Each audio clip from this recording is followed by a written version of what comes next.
Para começar, da Snekinang, maneira indicar semana passada, o ministro presidente a dar uma explicação a respeito do resultado, do qual está a reunião do Conselho de Ministros de Reino, den qual eu a indicar que a Aruba tem tempo e espaço para por atender que retorno financeiro. Mr. Bisa, que depois a bini de imprensa, parte caminho que está indicar que a Aruba tem deadline de dia 18 de outubro para por cumprir com turcos.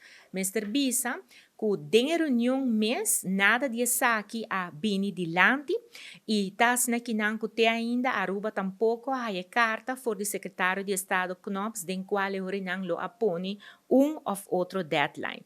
Assim na mês, Mr. Bisa, que se acaso mês tem deadline, sempre Aruba a percorrer para por contestar essa kinan na tempo. Dus nós queda guarda arriba lo qual tabira e carta e não. Se tas na kinan que Aruba ta sigue, maneira que já mencionar, nós queda cumprir com o qual ta e protocolo. Den protocolo tem promni qual te norma não financeiro que o país Aruba ta vai ter nesse mês na G.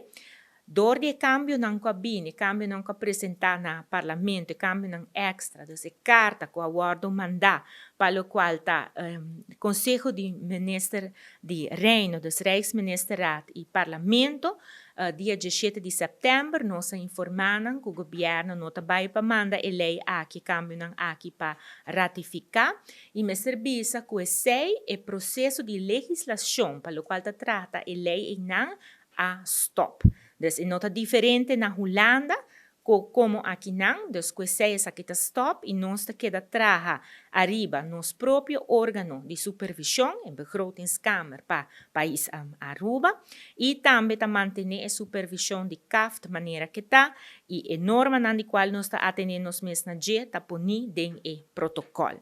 Pois que essa aqui não, nós espera que por seguir que é trabalho de lo qual trata finanças públicas, para sobre tem hope trabalho ainda para o guardo assim.